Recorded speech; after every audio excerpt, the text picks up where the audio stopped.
Friday Night Racing. On Off the Ball. And they're off. Brought to you by Go Racing. Plan your day at the races at goracing.ie.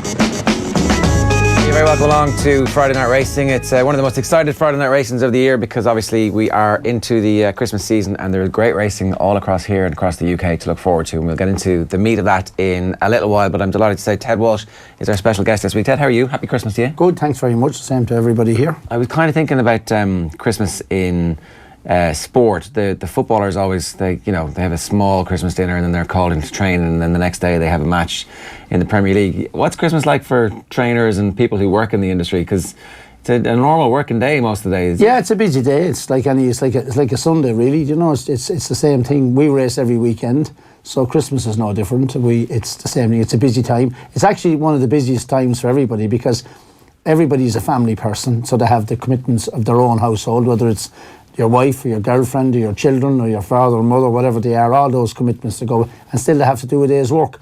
And it's Christmas Day, the horses that are going to run on St. Stephen's Day, whether you're in Limerick or Downroyal or Leopardstown, they all have to be exercised and they have to be fed, and all that has to be done on Christmas Day, the same as anything else. Now you might give them a short enough.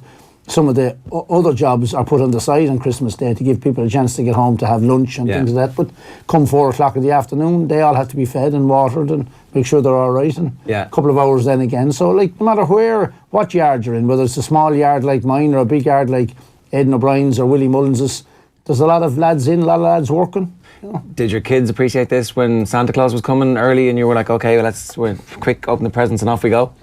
Yeah, but the kids didn't mind it so much. I think Helen was a bit upset once or twice because I should have been around, not upset, but just maybe disappointed I wasn't there for maybe the morning time. I remember years ago having Harveystown ready to run in the Paddy Power, and he was working on Christmas morning on the Curragh with the late Mick O'Toole, and I went down with him, and I was gone for 3 or 4 hours when I should have been probably 3 or 4 small kids running around.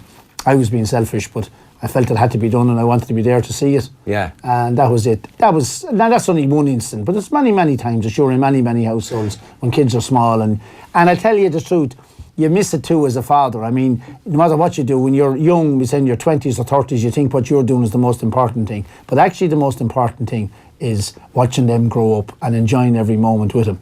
Not the bread and butter stuff that you think is important at the time, because Leopardstown will be on again, and Ted Walsh said the exact same thing. Yeah, they'll go and gone, and you'll say, God, I missed that excitement. The excitement when they all were moving up to the room to see what Santa Claus brought them. The excitement in their face. Like, if you miss that, you can't recapture that again. Yeah, I was having a few drinks recently with somebody who works in our industry, and he's a veteran of it, like 35 years, and he said, I never give advice, because people who give advice to you generally, the one thing I will say is that I spent too much time working and not enough time with my kids when they were young. Yeah. And maybe it's just something that we're all realising now at this point. Well, you're only young fellas yet now, but you'll definitely realise when you get to my stage. Now, you want to enjoy that time of their life, because it's in no length of time they grow up and they become adults, and you miss those special moments. It's like going up to the cot when the little baby is maybe a year old and he's calling for you. It's lovely to walk in and see the expression on his face as he's standing up on the cot, whether it's little girl or little boy, and you're coming to sort of take him out of their loneliness and bring him down and put him in the bed alongside you. That's something you cannot, I don't give a damn who you are, you cannot put a price on that. Are you getting it back now as a grandparent? I am. I'm enjoying it. Now, I did it as a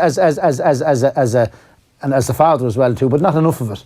But I am. I love going up, getting them when they hear them calling up there and calling them in. It's great. Yeah. Is racing a hard industry then for families? Because who was in a couple of weeks ago was saying that the one thing that they were told was don't marry into racing, and 4 of the sisters ended up marrying into racing. That was that was Kevin O'Ryan. It was, yeah, because the Crowleys, yeah.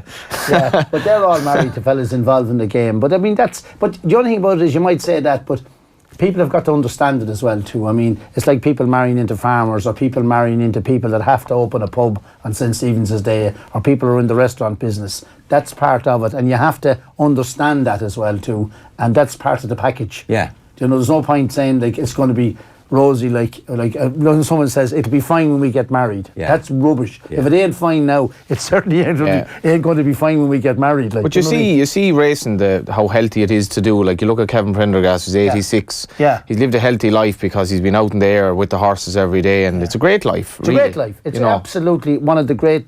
I wouldn't swap an hour of my life for anything. It's great. You get up there, work. If you like what you're doing, it's a wonderful life. Tell us this, because I'll ask you about handing it on and that tradition to your kids in a minute, but where did yours come from? Where did your love of racing, Well, I was brought up in a house. My father and my Uncle Ted and my mother, they were always involved in. My father came from a generation, his father before him were selling troopers to the British Army, right. First World War. They were a dealing family. They had a pub in Kildare, which is between Mitchelstown and Mallow, on top of the hill there, North Cork. Was that controversial, Ted, actually, to be, not in those days? Not in those days. Yeah. Not in those days. That's the British Army come over to buy horses for the First World War. There was 7 million horses killed in the First World War. Wow. So there was some demand for horses. They'd come back and they'd buy them at the fairs and that kind of thing, and people would come over and buy them. It wasn't controversial.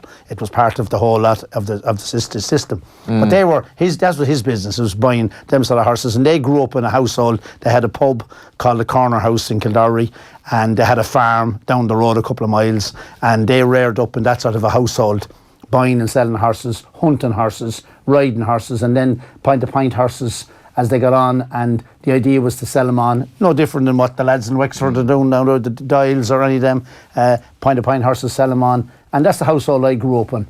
And my dad and my Uncle Ted chipped in together, and they moved to Fermoy in 1946, bought a pub there with a yard at the back of it, and continued on to do, my mother involved as well with that. She worked in the bar, and the two lads, one of them worked in the bar, and the other fellow was out on the horses, and we were reared there. Went to America in 54, and an uncle who was very successful in America as a trainer. He was champion trainer there many times and leading show jumping rider. He came back for a time in 51 or 2 and said to them, "You'd be better off in America. It's better living in America." Yeah. So they up sticks in 54, all 5 of them, 2 of us, John and myself, and Mum and Dad and my Uncle Ted, and went to America. But my Uncle Ted was 44, my father was 37, too old really, into New York where it was going on. Racing was in Belmont Park, and then when racing was finished there in Knockline with Miami, they moved down to North Carolina, Southern Pines, where he had a training centre down there, and they spent the winter there, and then in end of March they'd come back up to New York again. And he thought, at that stage we were ready to go to school and that, and he said, "Where are we going to get a base?" And so the three decided they'd go back to Ireland again. Right. So my mum and the 2 of us came back in that time in 56. No, we came back to Fermoy. When we came back to Fermoy, they had lived in America for 2 years, and Fermoy looked like it stayed stationary. Yeah. Because it was so impoverished at the time, the country. So she moved to Dublin, where her sisters were, and bought a house in Terranure, and we lived in Terranure then for 4 or 5 years. And my father and my Uncle Ted came back at the end of that summer, and they rented the yard in Chapel Lizard. You know where Chapel Lizard is? Yeah. And they had access to the Phoenix Park. They didn't have land of their own. So the horses, then we moved out where I am in Kill in 1960, and he bought a place out there. Right. So I've been there ever since. I kind of consider myself a Kildare man, even though I was born in Fermoy and lived in Dublin 4 or 5 years, went to school in Sing Street and in the presentation in Terranure, and then moved out, went to national school. I didn't know any of this. I always thought Ted Walsh Kildare. I went to national school in Kill, and Liam O'Flynn's father, Liam O'Flynn as well, he was our head teacher. Right. And it was a good area for horses, Kildare as well too, and the Curragh wasn't far away, and neither was the Phoenix Park. And we used to have a licence to train in the Phoenix Park. That time you had to pay for the Board of Works a licence, and we'd leave Chapel Lizard, go into Chapel Lizard Gate there and gallop in the park, and then of course the Pope arrived and shagged all that up by putting a big monument inside the middle of it, and we couldn't use that anymore. Every time I pass the Phoenix Park now, I'm just thinking, because I live so near it, Jesus, was a race course here, how great would it be? It was great. So that was it. And then we moved out to Kill in 1960, and I've been there ever since, so I consider myself a Kildare man. Yeah.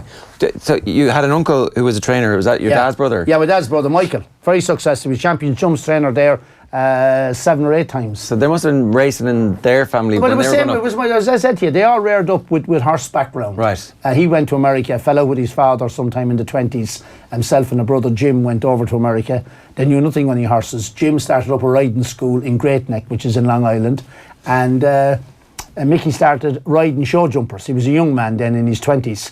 and he was champion professional show jumping rider. Wow. Road winners in Madison Square Garden and all over. There's even a book on him, a horse called Little Squire that he bought out here, went to America and jumped all around him. A woman, multi-millionaire down in North Carolina called Mrs. Kennedy owned him. Right. She bought him from here. Dan Curry, who was friendly with him, got him to go to America, this horse. He made a fortune at the time. She bought him and he rode him, and he won a lot of show jumping all over. He's kind of a famous horse, Little Squire. He rode him, and then when he stopped show jumping, he went training horses. Right. And he was a champion jumps trainer there 7 or 8 times.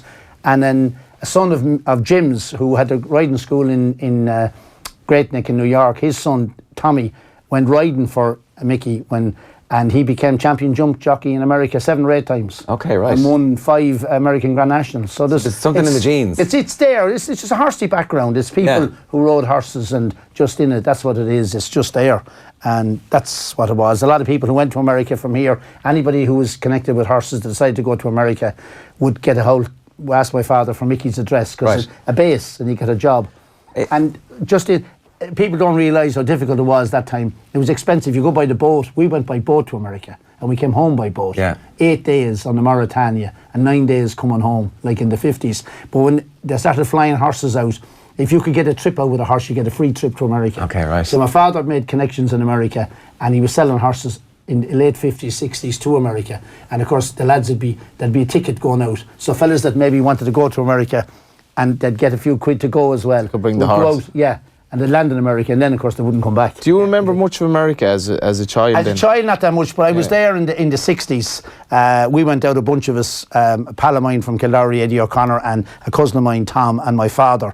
A crew of Americans came back and they bought 16 or 17 horses mostly off the McGrath family, and different horses, and we went out with them on a St. Stephen's Day to America. I remember 1968 it was. And we arrived there, and I think it was cold here. It was absolutely bitter. We arrived over and they loaded all these horses up into the plane. Michael O'Brien's brother, Michael that was in the wheelchair, he went out as well that time. And we arrived. He was a right good jockey out there, wasn't he? He was champion jockey there one year. And we went out and we arrived. And I remember getting into the back of a wagon. We were going to Southern Pines, which was 600 miles away, in a lorry. And we were in it for about maybe 3 hours or 2.5 hours, and he stopped. And I said to the van driver, I said, "Are we there yet, son?" He says, "We ain't even out of the state of New York." 2.5 hours in Ireland, like you'd be in Killarney or something. But just we were frozen. I'll never forget it. And that was, and I've been back dozens of times since, the Breeders' Cups and everything. But it's a great country now. I mean, I wouldn't like to live there, but it's a great country to go. I'm the same. Yeah. Huh? I'm the same. I wouldn't. I'm not sure I could live there, but I love going there. Going there. It's a great buzz off, and there's so many countries in one country. Yeah. You know, you could be. There's one type of person in New York, and there's a totally different person in California. And Carolina as well. Yeah. Just a reminder, Friday Night Racing is brought to you by GoRacing.ie. You should check out that website if you are planning to head to wherever there is racing over the next while. That will give you all the fixture lists and all the runners and riders. Ted, people from my generation know you mostly as a trainer and on the telly, but actually... Mostly as a telly, I said. My career as a trainer is quite enough. But as a jockey, you were a brilliant jockey. You held a record. I was an amateur now. I was an amateur. Yeah, I wasn't too bad at that. The opposition wasn't as hot as it is as a professional. And like any fella, if you get on the right horses, it gathers momentum. I started riding. Rode for 2.5 years and never rode a winner. Right. Got a license in 66, rode at Leopardstown, and it was 2.5 years before I rode a winner, so it didn't happen overnight. The point-to-pointers that were that your parents had, was that your first kind of I'll just hop up in one of those and school it and go, why are you like this? Not really. You're reared up at the yard. You're 8 or 9, you're out around the yard, you're riding a few ponies. And you then want to be when a you jockey. get to be 10 or 11, you get into riding older. As you get better, you ride the older horses, and then you get the hang of it. And then you're either good at it, or you like it, or you're not. Yeah. The biggest thing is not to lose your bottle. You know what I mean? If you get run away with it, you get a fall, that you're not nervous about it, that you want to get back up again. Yeah. Like the lads playing rugby or that, they don't want to crawl out the scrum and want to go home to mammy. Yeah. You know, want to get back in again. If you lose your bottle, you're gone. If you lose your bottle, you're gone. Now, I didn't lose mine. I lost my ability, but I didn't lose my bottle. But it was great, and I rode as an amateur. I was 10.7, 10.9, that kind of weight. And that time, the bottom weight was 9.7, and I figured if to make a living, you'd want to be able to do the less than 10 stone. But that was wrong. I could have made a living, maybe not a great one, but I could have made a living as a professional. And I regret not being a professional. Really? How good would you have been then relative to the other professions of that time? I don't know. If you're riding day in, day out as well. Bobby Coonan was champion jockey. Tommy Carberry was champion jockey. Frank Berry. I might have been as good as them now. I definitely wouldn't have been as stylish as Frank. You'd have had a career though. But I think I would have had a career. It would all depend on the move you made. I mean, if I'd have got into a top stable, like we say Peter McCreary at the time, he had loads of winners. It definitely was as good as some of the fellas that rode anyway. Definitely as good as some of them. Some of them were terrible. Would you have had to go to England?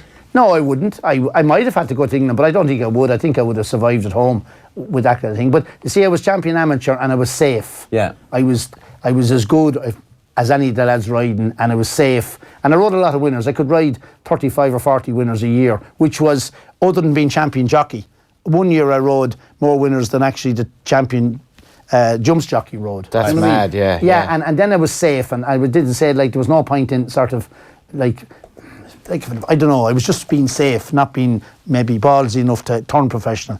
Fellas saying, you're a success at this now, there's no point leaving it, like, you know. How low could you have gone weight-wise? Sure, I don't know. I was always struggling now at less than 10.7. I'd done 10.4 and 10.2. I remember one time I got a ride at 10 stone. And claim 5, which was 9.9. Now, which is way below me weight. So I did the... John Crowley, Lord of Mercy, and he's dead now. John Crowley says to me, "You'll do that," he says, "take 2 of them." I said, "What are they?" Oh, he said, "No bother," he says, "take 2 of them." So anyway, I was about, God, we said waist down to about 9 stone 12, which was as light as I could get. Now, you want to be 9.12 to do sort of 10 stone 2 or 3. You have to give yourself £5. Yeah. So I still was a bit away. So I took one of these, I only took one of them, I think. They were Lasix, P tablets. Jesus, I couldn't wait to get to the toilet everywhere. I was going down to Mallow. The lads were stopping the car going down. And by the time I got down, my 2 cheekbones were sunk back in my mouth. I would have been dehydrated. And when the lads in the car were talking, the lads that went with me, Liam and Eddie and a few of them, Bertie, when they were talking, I thought they were a mile away. It was a hollow kind of a sound. Oh, I never took him again. Nearly died. But I mean, I don't the weight. Yeah. But I was only a passenger. But is a jockey not better off doing over than wasting himself? Yeah, but you won't be allowed to do over. You can say if you do a pound or 2 over rather than wasting yourself. But nowadays you can only do £2, which is absolutely ridiculous. I mean, they have the Turf Club bought out a thing there a couple of years ago that you can't ride unless if you're more than £2 overweight, unless you have special permission. And you have to declare that £2 the day before that you might be £2 over. And I was totally against it. I think it's a ridiculous rule because they were saying, the punters need to know. But if the punters know the day before that you're going to carry 5 over, that'll do. They know if they have Pat Smullen or Ruby Walsh or Barry Geraghty, he's supposed to be doing 9.12, but he's actually going to do 10.3. So once you know it the day before, factor it in. You should be able to dig it. If Dermot Well wants Pat Smullen, we say Pat Smullen's lightest weight is 8.7. But Dermot wants him to ride a horse at 8.12. Or 8.7, and the horse only has 8.2. Yeah. He might say, I'd rather have Pat on him at 8.7 than some fella on him at 8.2. Yeah. He should just say, Pat Smullen rides him and he carries 8.7. That's simple as that. Yeah, and everybody knows. Once everybody knows. Everyone knows. You're not trying to pull the wool over anyone's eyes. Yeah. Everyone knows. He's 5 over. Yeah, the weight is the killer for them. Like, and like I always worry about jockeys just the wasting they do long term, what they're doing to their body, like just to make a ride. Yeah, well, see, some of them are naturally, like Wayne Lorden or Rory Cleary or Niall McCullough are naturally lightweights. And years ago, but generally fellas I was watching young lads coming out in Dundalk the other day, and they're all tall young fellas, like, you know. I mean, Donica's done a great job, and so did Joseph, to keep their weights. Now, I mean, they were riding good horses, but they had a great grasp of it now to do that, you know. And it's hard on a fella's body. You can do it when you're young, probably. Yeah, you know we had Donegal in, and he was talking about the 24 hours previous to that. He'd had a slug of Red Bull and a couple of jelly snakes. Yeah. That was in a day and a half. Yeah. Well, that's a fella's. I mean, that'd be a common thing, like, for fellas, like, and that doesn't. I mean, fellas saying, you had nothing to eat yesterday. There's thousands of people in the country not in date, like, in the world, not in date for about 3 weeks, and they're still alive. Yeah. Like, because you had nothing to eat yesterday doesn't make any difference. And a fella says, I'm starving. Starving. Even if you have to have his breakfast, you're talking about 6 o'clock in the evening, I'm starving. Like, it's relative. It's relevant, you know what I mean? It doesn't make what's any happening difference. in Yemen, Yeah. Take us back to your career as a jockey, because they're like. You obviously had enough connections to get the good horses to be able to win big races as well. Well, you were good enough. Like connections is a ton. When I started riding, my dad was much the same as we are now, a handy stable. But in 1966 I rode. It wasn't probably much good, and didn't ride any winners until 69. But my dad in 69 late 69, had 3 animals together that he bought. Bought a horse in Caramie Fair, which one of you would have known about. It's a fair down in Buddhavant on the 12th of July, off a man called Kevin Healy, who's actually a grandfather to the Townsends now. Do you know what I mean? All right. Yeah, but Kevin Healy and my dad knew him. Bought a horse called Ballyrichard again that had got beaten a couple of bumpers, and Kevin thought there was something wrong with him, a weakness in his heart. And Uncle Ted bought him for 150 quid for me to ride him in Point to Points, young Ted. And he had a mare a horse he bought off of Larry Keaton called Shamunda for about 800 quid, which was good money at the time. And we had a mare we bred ourselves called Star Vision out of Sailor Star, who I had ridden as well. Star Vision went on to be a good brood mare. And the three of them arrived together, and I was just I'd ridden 5 or 6 winners. And the three of them were nice horses, and they won 12 races between the three of them. Wow. Like that. Shamunda won 4 or 5 off the trot, and so did Ballyrichard again. And they all won at the now Leopardstown meeting, but it was moved to Fairy House while they were doing up Leopardstown. And they won real good races. And all of a sudden I went from being a nobody to riding 12 good winners at the good meetings at Leopardstown. On your own horses as well? well? On our own horses. My dad sold all 3 of them the following spring because they were for sale. But I rode 12 winners on them, and then fellas rode other horses. That time you lost your claim when you rode 15 winners. And I lost my claim on Shamunda, on Ballyrichard again on St. Stephen's Day, and rode the other 2 the next 2 days without the claim. Right. So then fellas started. Peter McCreary, which was a great supporter of mine, and I knew him well, rode for him, and for Paddy Osborne, who I knew as well. And it just took off from there. And there was the real senior lads, late Francis Flood, who was the senior man then, and Bill McLaren, who's still alive. They were the top dogs, and they were getting to the end of their career, and there was a new batch coming on, and it just worked out that way. I got on the best horses. When you're riding the best horses, whether you're Ruby Walsh, Barry Geraghty, Davy Russell, or Mahatma Gandhi's mother, you'll win. The best horse. Do you tell them that? Does Ruby they say, know that well. shut up that? They know that well. The best horse leaving the parade ring usually wins, right, unless something happens to him. But the best horse usually wins. He may fall or he may run below himself. If you're to define one thing that separates, like I'm watching a race the other night and I thought the jockey, the split-second decision whether to chase the pace, go for the front or take a pull, and I thought he sort of procrastinated for maybe a furlong and didn't really know what to do. And I was kind of wondering what defines the right good jockey from the good jockey. Like, is it that split second, knowing the right thing to do? Just brains. It's what makes a difference. The real top fellas most of them are very good to ride. Most of them are well able to hold a horse, sit into a horse, and do all them things. But the real top guys, the Frankie Dettoris of this world, they have an innate able to read the situation, like Johnny Sexton. Johnny Sexton's great rugby players, but Johnny Sexton's a bit special because he can just read the game differently than most fellas. And I think that's what, and the same way race riding, some fellas can read it as well, just that bit better than anybody else.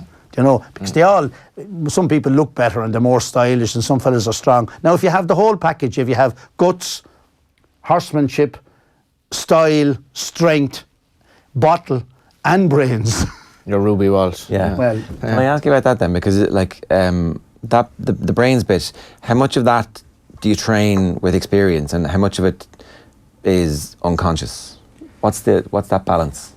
I'd say I don't think you can teach that. Really, I agree with Johnny. I don't think you can teach that. You can't teach fellas to be Michael O'Leary. Do you know what I mean? He just has that innate way of being able to see around the corner, or the likes of JP or Dermot Desmond or the man who owns this place here. Yeah, do you know Dennis what I mean? O'Brien. Dennis O'Brien. They can just see around the corner, and there's only a handful of people can see around the corner, but they can do it. Can you condition yourself though as a jockey to go, okay, I've been in this situation before, or is it you see a gap? Is it like yeah? I'm using see a gap as a euphemism, like a footballer sees a gap and they go through it and they're through it before they even know it. But well, the same way riding a horse. If you're riding a horse tomorrow morning and you're following, we said the 15 or 16 runners, and you're down the rail, and the guy in front of you, first of all, you have a look and see is a good rider. It says Davy Russell or Ruby Walsh, left-handed track. He's sticking his right hand, and the horse is galloping away, and he's not going to come off that bend. You know he's not, because he's ready for the bend, and he's ready. He's not going to move out. Have a look and see who's in front of him. It might be Barry Geraghty, sticking his right hand, left-handed track, horses jumping dead straight. Unless you're a clown, unless they, for some reason, they drop dead, they're not going to let you through there. Now, if you're behind a fella who has his sticking his left hand on a right-handed track, and the horse keeps jumping to his right, at some stage, if you're wide enough, you'll say, when he comes under pressure and he goes he's a certainty to go right, and I'll jump through his inner. right. You've got to read. It's like be stuck in 3 lanes of the motorway, up along, and you're looking, there's a fella up there with the red lights on, he's braking every minute and getting out from behind him. Doesn't know where he's going. He starts looking around him. It's like driving a car. You read the situation, and the good lads can read it quicker. They can all read it. It's the one thing that I don't think people get that don't follow racing, is that every race, it's so random what might happen in that race. And like we'll say, even the Breeders' Cup, some of the potential team tactics that was going on in some racing, that Frankie Dettori riding an Able, so he has to kind of how do I react to this? And that's the beauty of it. That's the beauty of it. He was there watching Wayne Lord on his outside, and he knew that Wayne is there maybe trying to just keep him comfortable, keep him busy. Not going to give him a freebie, and all of a sudden he can read it. But the good fellas like the Tory can read that. As I said to you, Tory is a great racing brand. The Tory is probably as good a flat jockey as any of us will ever see. You're only 2 young lads. Appreciate what you're looking at, because the likes of him don't come along too easy. The bigger the occasion, the better he rides. He just can read the situation, whether he's lobbing along in front. Now he's everything. He's an artist on it as well. Is he getting better with time, or is that? He's not getting better, but he's well able to. I said the occasion doesn't bother him at all now, and he's come through a few old tricky patches and still come out the right end, and he's riding for a great man who understands the game as well. You need somebody as well that when you do, everyone makes a cock up, like I'm sure you lads do. You don't want some fellow when you go to the door to give you a bollocking over something that you know what I mean. And when people say Mick wants it more than Jack wants it too, but it just didn't happen for Jack that day. Do you know? The jumps jockeys of this year, we'll say, if you go back to nearly Paul Carberry, how would they compare from your experience? Like Carberry, Geraghty, Ruby and Davy Russell? I'd say the 4 or 5 lads that you mentioned there, and throw in Puppy Power as well, they're as good as ever was. I don't think any are any better. I think they're a great good bunch together. But style has evolved as well, hasn't it? Like jockeys have kind of gotten more stylish. Yeah, but Bobby Beasley was very stylish now in the 60s, very stylish. But Frank Berry was more stylish than any of the present riders. Really, yeah. More stylish. Yeah. Frank Berry was poetry in motion to watch him. Do you know what I mean? Left or right hand. I remember Frank jumping the last one day at Punchestown on an old horse. And if he switched, now it's not too long from the back of the last to the winning post to Punchestown. And I think Ruby is good at it. And I think a few of them are good at it. But Frank, I'd say he changed it 5 times. Like, you couldn't see him change it. Young Jack Kennedy is very good at it as well for a kid. Do you know? It's great to see them able to read the situation. Like, Frank was a supreme stylist because he was a stylist. If Frank had been light enough, he'd been champion flat jockey. Do you know? He was everything you'd want, plus having a brain to go with it all as well too. Yeah. I think what he's talking about there as well, like as TV gets better and better, like to be able to find down the years, hopefully to come, to be able to show little things like that in slow motion and to focus in on what jockeys are actually doing, because we sort of see the replay, we might see the head on, and then we go back into the parade ring, but there's so much going on. So much going on is right, and you'd like to see it. And some fellas are good now. Ruby is good at it, explaining what went through. You need a fella as well too, and they need the current lads riding that, or the people they know. Like, you know, get an old fart like being to set up along. So you explain what he done. The older generation that know I rode. You know, but fellas say, does he know what he's talking about? Like, you know, but that's the what sort of way it is. It's that, but it takes someone to explain. Like, you have the good fellas on the rugby or the soccer explaining why.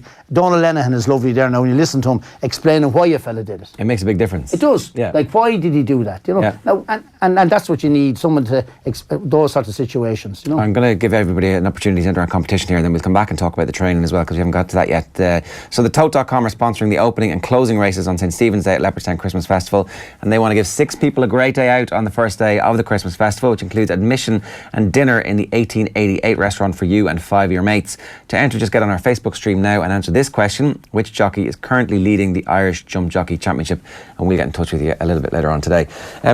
The joy that you get from winning a race as a jockey versus the joy that you get from winning a race as a trainer, it strikes me that one is kind of instantaneous and not disposable, but the other one is like a kind of long, slow, steady build-up that leads to this massive. There's definitely more pressure as a trainer, because you have the well-being of the horse on the build-up to it.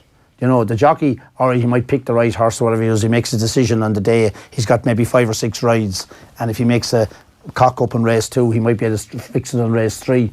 But the fellow with basically the fellow with 1 or 2 horses, and he goes to Leopardstown at Christmas with one geared up for the Paddy Power or something like that, and he's happy with him, and everything has to go well, and he knows well there's 30 runners there. He's got to get a run, and that might be his only day, his big day.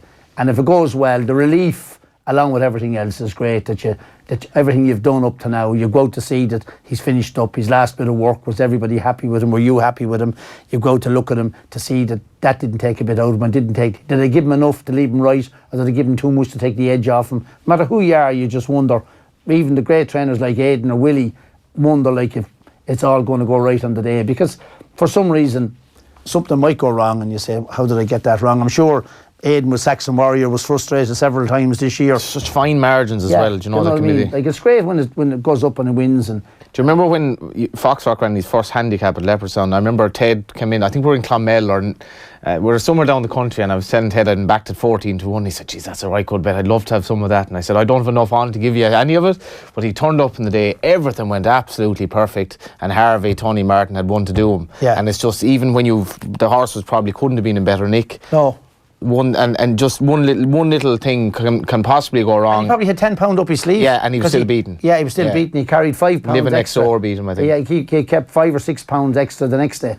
And he ended up running well in grade ones down the line. He won the Leopardstown Chase 3 weeks later with £6 more on his back and won well. Ended up getting beat off a 144, but actually being nearly a 160 horse. But then Colbert Station went another year, who I thought wasn't as good a horse as Foxrock.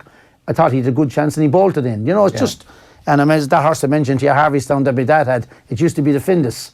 We had him spot on it, we thought, and he won too as well. But you get other horses then, just as you say, fine margins, horses just can get done on you, do you know? Is that, just doing some research ahead of this, people would talk about you have a great ability to target races and to present the horses at their absolute peak at the right time. Is that fair to say that would have been your strength as a trainer?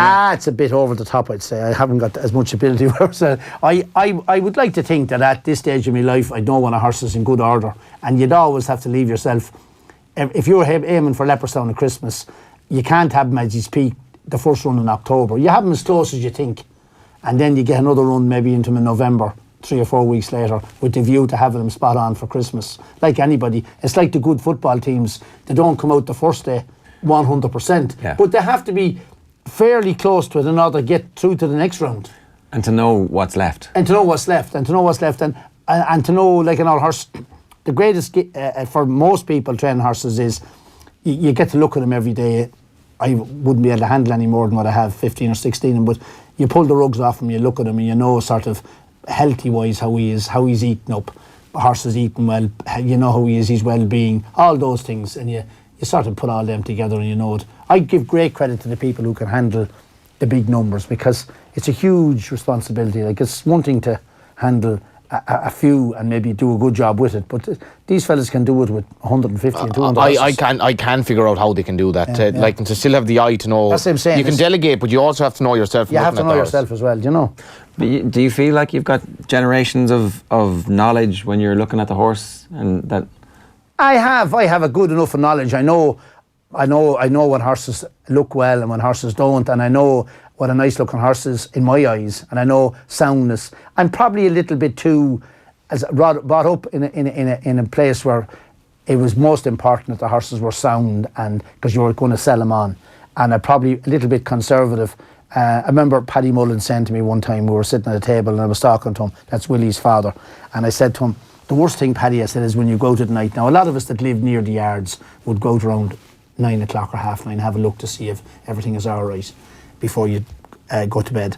And Paddy says, when you go out, Paddy used to go with a flash lamp and he'd shine it around, make sure they were all right, maybe they ate up or that kind of thing. And I said to him, I said, and when you run your hand down along her leg, I said, and you feel something, I said, that's some sickening feeling. And he said, I'll tell you, give you a cure for that. He said, what's that? He said, don't do it. Don't feel the leg. Because he said, the only person, he said, that's not going to sleep, he said, is you. Yeah. He says, because you can't contact the owner.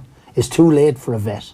So he said, the only fella, he said, that's going to have a sleepless night is you. So wait till the morning. If you haven't done it, if you haven't felt that, he said, at 4 o'clock in the afternoon, don't bother your Barney, he said, at 9:30 at night. He said, I spend too many nights, he says, rolling around in bed, he says, and he was right, like, at that hour of the night, like, what can you do? Only have a sleepless night to say, what am I facing in the morning? When you said looking at a horse, you can judge a horse in your eyes. What's the main thing you would look at, or what's your big no-no when you're looking at a horse physically that you? Well, colour.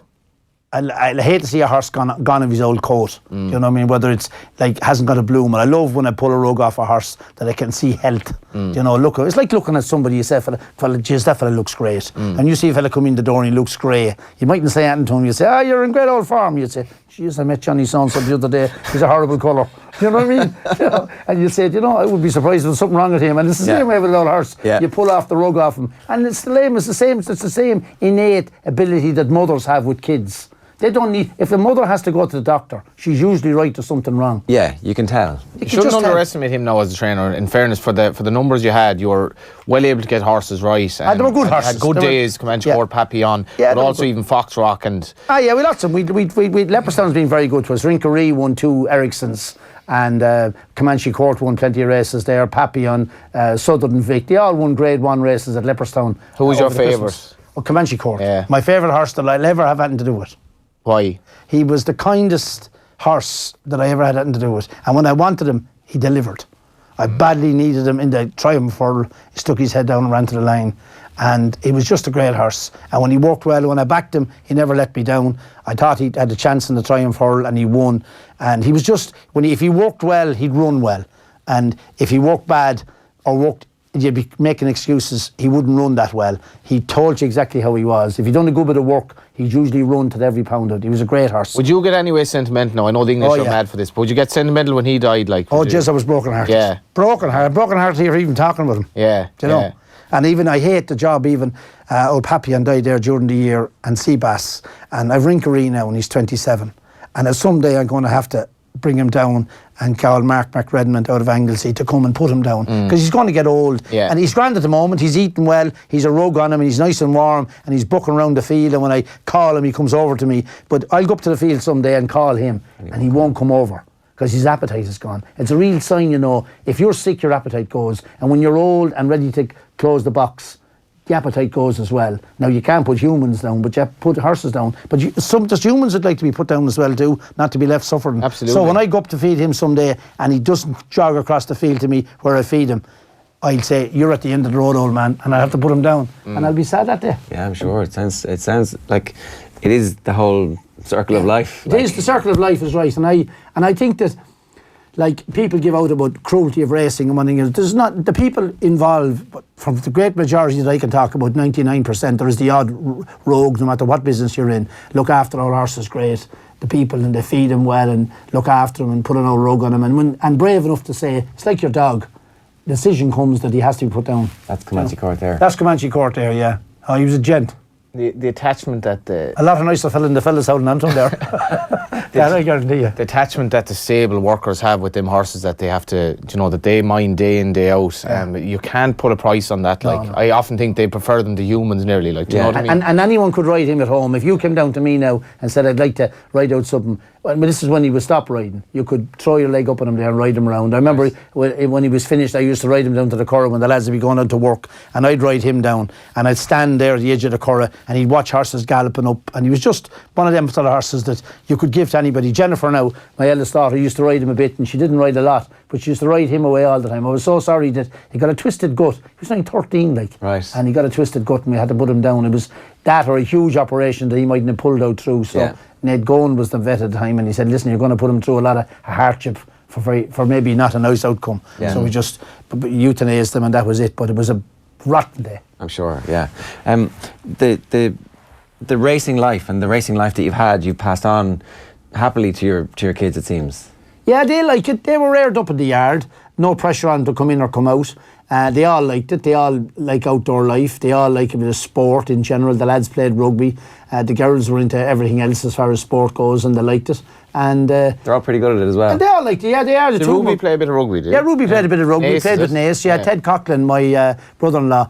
He ran the young youths and Joey Carberry's father was there at the time in Nace as well, and they were all there, and they loved playing it, and they played a bit of GA as well, but rugby mostly, because that's what their cousins, the young Coughlins, were at as well too, so they were all at it. Yeah. And Ted was in charge, and Katie was mad into the ponies from a very early age, animals and ponies, and loved it. Do you know what I mean? And was there ever any time in your racing life when, you know, the recessions of the 80s weren't great, time for Irish sport, that you thought, I need to get out of this and do something else? Never thought of it. Right, okay. Never even crossed my mind. Yeah. Never even. I loved what I was doing. I was able to make a living at it. You mightn't have made as much. Things were tight. You cut down. Maybe didn't change the car as often as you should. Maybe didn't go on a holiday. All the things we were taught to. My father and mother taught me from, like, make sure you can afford it before you buy it. Never got into debt too much for either property or land or houses. Saved a few quid. They always saved a few quid. Had a down payment on a house when I bought it. When I got married, Lakeland's houses were 11 grand. Now they ended up being, they're probably 300,000 now. That's when I moved into. But I saved up 4 grand and then got a loan. And that time the loan was 16%. Yeah. 16%. Like, that's the country you were in. You know what I mean? Like. That's the way we were in. But like, that's the way it was. You just saved up, and buying a car as well too. Write a few old winners and put a few quid together and save it and buy a car. When you can afford it. Yeah. Yeah. Well, when you could fairly afford it. You know what I mean? We weren't into that. So it didn't really, the recession didn't, obviously everything was tight, but we got through it. Yeah. Health is the big thing. How much have you enjoyed the RT work down the years? I enjoy it. I enjoy the lads I'm working with. I enjoy it. It's nice. It's easy. It's a sport I love, so it's very easy to talk about it. And I enjoyed it. The boss man when I went in was Tim O'Connor, and he was good to sort of stand behind you and everything else, and it was good. And that time they were trying to get in fellas from within sports to talk about the sport they were in. There was different fellas from different sports brought in that time, you know. Yeah. And Richard Pittman had been doing a bit of it for BBC. He was the first sort of ex-jockey to do it for BBC, and then they started here. I was doing it, and I enjoyed it. I was talking about sport I loved and horses and. You're very candid though. I don't think we'll ever get anyone like Ted in that. You have people going into the sport and they know everyone, so they'll say so much, but they won't say exactly what they think. But I don't think the filter really matters with Ted. It's like, this is how it is, and if you don't like it, go screw yourselves. And I think that's what really marked him out and made it so entertaining. And RT racing down the years, yourself and Robert. Thanks for saying it. Robert had, like, you know, very kind of prim and proper, and he knew what Ted might come out with, and you know, and that dynamic was just great to watch. In fairness, and still is. Well, I don't know, I suppose to get to the end of it now, but I mean, at some stage you get to the end of everything, you get repetitious, but every dog has his day. I enjoyed it well, and but I love racing. I've raced all over the world. We used to go to the Breeders' Cups, 5 or 6 of us there. We went all over the world. We went to California and New York and Canada and Hong Kong and different places. We'd make 6 or 8 of us go off out to the, you know, and enjoy it. I enjoy the race and enjoy the lads that are involved in it. We talk about it, and the fellas I'm pally with, I'd ring them every day and something happened, and just like fellas would be involved in rugby or sport or whatever it is, like, you know. They're your people. They're your people is right, and that's what you like. And I love to see the fellas, and I get great satisfaction of a fella like Gordon Elliott now. Gordon Elliott, I know Gordon Elliott since he was knee-high to a grasshopper, a kid. He was pally with Jennifer Mullen when I knew him first. He rode a few point horses for me. Great fella. Then he went on, got a bit heavy for riding. Was an amateur, but a very good one. Went over to Martin Pipe, learnt his trade there well, came back, and he's been a phenomenal. Like, his father's a mechanic with a garage there in Summerhill. Like, no sort of financial background into racing, but he's done what he's done is absolutely phenomenal. I take me hat off to him. I think he's a star. No, I mean Willie Mullins the same way has broken everything. But Willie for had Gordon, the background on. Yeah, but Willie had a background to come into it. Now he brought it to you wouldn't imagine somebody that brought it to the level that his father brought it to, that his son could eclipse that completely. Yeah. I mean, Willie has just set the bar so high. Like, it's very hard to say there'll never be another Willie Mullins, because you never know. But I just said anybody, I won't see one anyway now. Johnny Ward might see one already. He's young enough. Would you have any worry that you know, if you look at even the big handicaps now, that they've so many horses, that the days of Ted Walsh getting a very fancied run on the Paddy Power, or Peter Casey, or you know, Tom Foley, that it's so much concentration that, and it's the one worry you have for the National Hunt game, that it's becoming very, very hard to get a nice horse for the average man. Yeah, you say that, Johnny, but again, I'm an older generation. I remember going to Ferry House Easter Monday. Every Easter Monday, Tom Draper would win the Irish National. For 9, 10 Easter Sundays in a row. And sometimes 4 of the 5 runners in the race, it'd be Tom Draper's. one would beat the other one. Splash and Carrefour or Last Link or Arkle and Flying Bolt. You might have one out of the blue that might be second. And they dominated that scene. When I was a kid growing up, Paddy Slater and Tom Draper dominated it. Like an ordinary small fella had no chance. You arrive into the bumper, the first thing they say to you, what is Slater in the bumper? What is Draper in the bumper? And like no one even, there were odds on and they'd win. And that'd be it. And people say, they'll dominate. But the thing rolls on, somebody else comes along and somebody else comes along and it just changed. At the moment, you'd say they're dominating it and you look at the races, but it's always sort of dominated by one or two. We thought Kilkenny would never end in the hurling, but it did end. I do think one thing we need in jumps racing is the likes of Denoli, Tom Foley, Peter Casey. I think we need a story that people, because Irish people want the underdog to succeed and they want the farmer down the road who stumbled upon the horse that ended up with the small trainer who went on to win the Gold Cup. That's why I think, I know we'll say Philip Reynolds didn't short for a few bob, but Pat Kelly having a horse in the middle of that sort of Galway that could be Gold Cup favourite, that means a lot to racing, I think, because and it's great for us. It is great for us. And it'll be great for everybody. I know Pat Kelly all his life as well too. And a few words. Man, a few words. Mad as a hat at times. But a right fella and a real ability. I knew him when he was connected with different fellas along the line. Pat's a right fella, great horseman. Knows exactly when all horse is right. That would be a great story. A great story if he could go and win a Gold Cup. But I don't know, it's like Coney Gree winning the Gold Cup for the Bradstocks. Like, you have to have when that goes, it'll be a great story, but you need the backup of more of it as well too. But it'll happen. It'll happen. Yeah, I mean, the industry probably needs those big ones to keep it going, and then it's up to us, I suppose, in the media as well to find other stories that actually. Definitely, and there are a lot of stories in racing out there about like Jessica Harrington. She wins a Gold Cup in her 70s with her first runner. She wins her first Irish National the same year. Her hand is broken because she was out skiing, and she celebrated, I think, to win the Gold Cup by having a frozen pizza at home. You know, and these are the stories. And she'll get up in the next morning and do it all again. And she's in her 70s. You have Frank Oakes riding his two horses, and he rides them out at home. He's 77. Kevin Prendergast winning a Group 2 this year at 86. Planning a classic campaign next year. 86, gave up cigarettes at 50. There's the stories we want to hear. Like Paddy Mullins was in his late 60s before he was champion trainer. And he was champion trainer 7 or 8 times after that. I didn't know that. Yeah, late 60s, almost 70 years of age before he was champion trainer. And he was champion trainer 7 or 8 times after that. That's mad. There's nobody, racing people don't retire. They just die. Yeah. Do you know what I mean? Like such a fella died, he passed off, but that's his retirement. You don't die unless you're healthy. You don't retire, you just die. Will you stay with us? Because we want to just talk about a couple of races that are coming up at the weekend. Johnny, you've picked 2 at Ascot on Saturday that are the JLT hurdle and the Betfair Exchange Trophy. Will we start with the JLT? Yeah, it's a tricky enough race because a lot of these the staying hurling division, and as Ted knows, it looks a bit kind of up in the air. Penhill won the race last year, but then he was destroyed by Faugheen. So we have, you know what I mean, Harry kind of rocking up again, and Sam Spinner, who won the race last year. And I think he's around 8-1. I think he might be worth chancing because he's cheap. He's on the first time. He has his ground. I don't know if Ted saw the race earlier. They're actually dialing off some of the hurdles today because of wind issues. I imagine tomorrow that'll be okay. But this horse will go out in front. He's very game. Sam Spinner. Sam Spinner. Yeah. He'll give you a good run for your money. Yeah. Now, he was disappointed at Cheltenham last year, Ted. But I don't think he'll ever win a serious hurdle. But I think tomorrow, you know, the likes, you know what I mean, Harry Henderson has a horse in the race who's very likely race. Call Me Lord. He's stepping up in trip. It's his first one of the season. He'd have to be very good to win this. And obviously Sam Spinner, just if you could explain, Ted, cheap he's on for the first time. I'd say they're just implying that he just might need a bit of concentration levels, that maybe just at this stage of his life he just might need something to give him a little bit of a trigger. Why would you put cheap piece on a horse? Well, cheap pieces go on a horse. A horse has peripheral vision. You can see behind him as well too.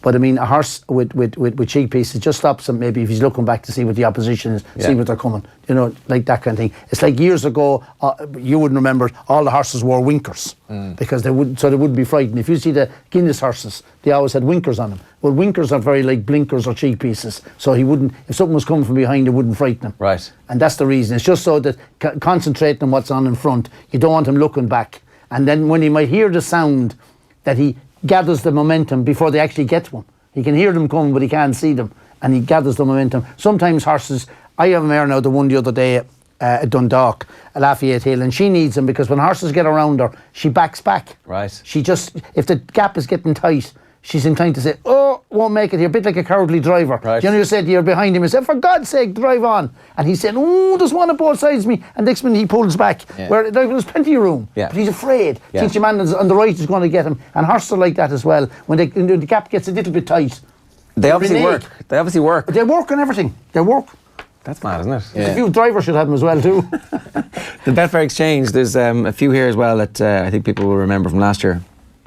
Yeah, well, this race was won last year by Hunter's Call, which a few of your colleagues remember because he was owned by a cousin of mine, Michael Ward, who basically, if you should see Ted what he came from nothing, like absolute poverty in East Galway, but his father back in the day when they were in the bog, Michael and his brother Robert would be footing turf or turning turf, and his father would throw the water as far as he could into the horizon and say, once you reach the water you can drink it, and that takes a long time in the bog. But they worked hard, and Michael, they set up Warden Burke, this construction crowd, and they've become like very wealthy men, but from nothing.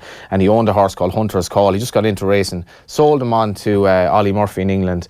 And I remember being on the show Saturday this time last year telling Nathan he was worth a few bob each way. He was 16-1, and Nathan told me 10 minutes later he's after winning. His face went white because he was after winning the race. And Ollie Murphy's a horse tomorrow. I don't know if you remember the horse Five-Soul, Ted, that was with Owen Doyle.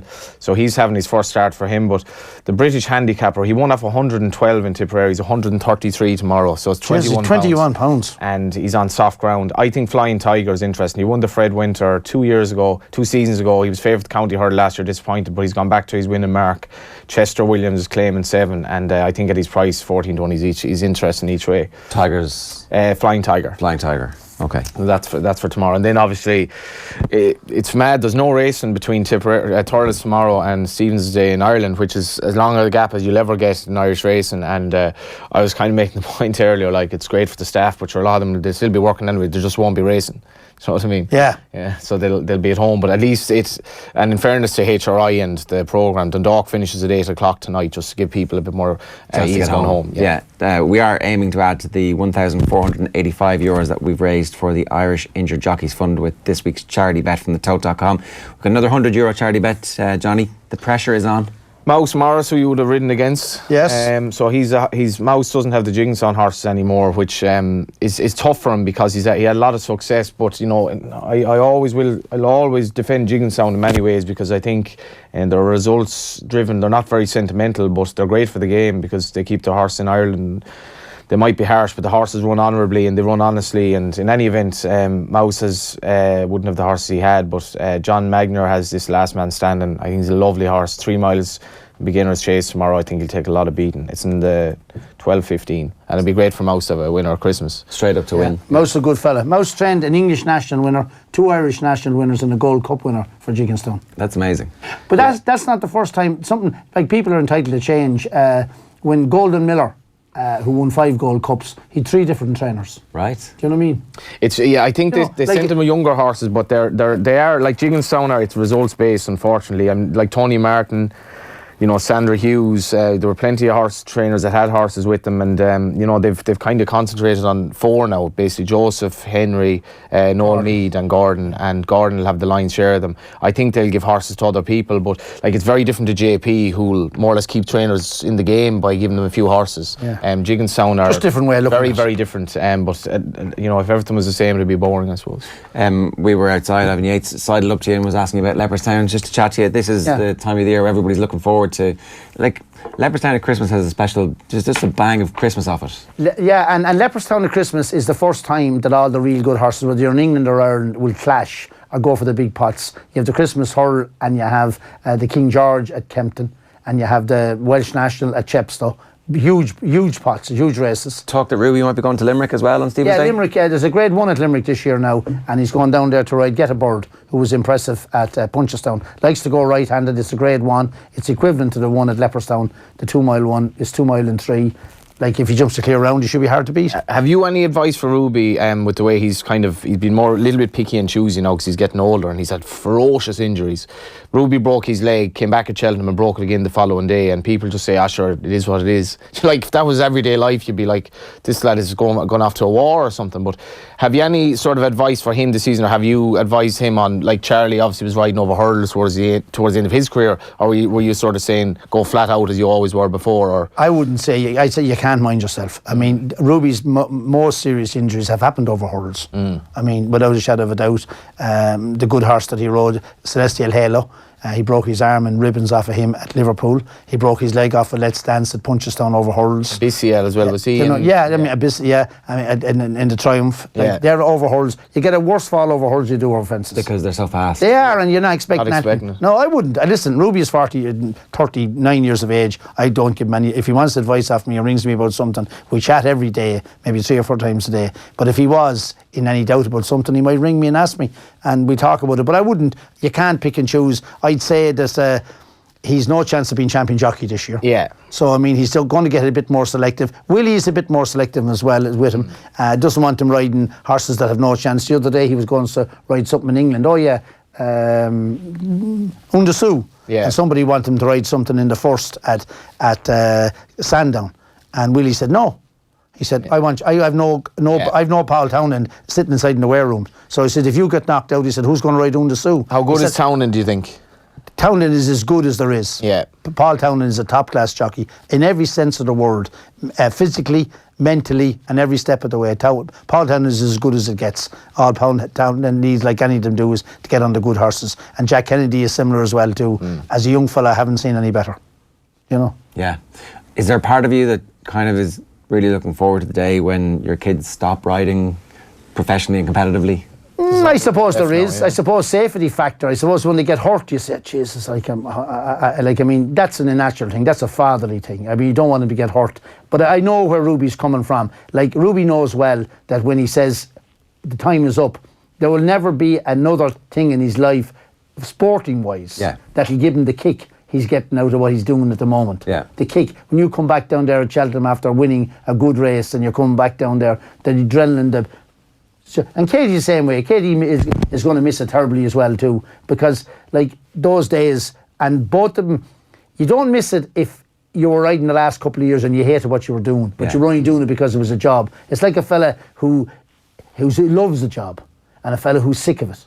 Like, he doesn't really mind if he gives it up because he's sick of it anyway. Yeah. But the fellow who loves the job and he's told, I'm sorry, your contract is terminated. That's the quandary for Ruby, because Ruby, in my view, should go out sort of nearly when he's as good as he was, rather than if you regress 10% and then you're not as good as you were, because he shall always be remembered for, in my mind, the best national hunt jockey I've ever seen anyway. We're privileged to have Carberry, to see Carberry riding over a fence and putting a tricky horse to sleep. So I think Ruby's challenge when eventually he does retire would be like AP McCoy, where he says, I'm going to go out at my right time to go out, kind of. Yeah, McCoy doesn't seem like he's retired happily though. He was obsessed, like, so he's never going to really be the same outside of the saddle. I even met Paul Carberry at the HRI Awards, and you can see that the twinkle in his eye is half gone, because he's in that stage of life now where you have to get on with it. Yeah. And then mortality and age will catch up with us all, like.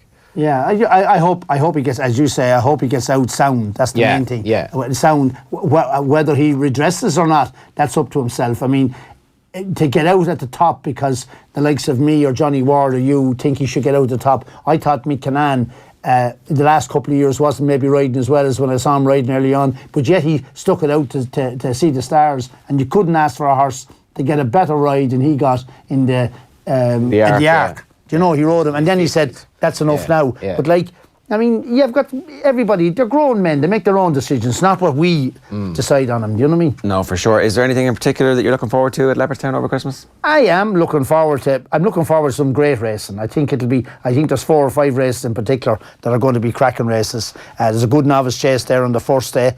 I'm looking forward to a few of Willie's novices coming out, and Gordon's as well. I'd like to see that Delta work, I'd like to see him run over 3 mile. I think he's a hell of a horse. Megley can, and Willie's filly in the 2 mile.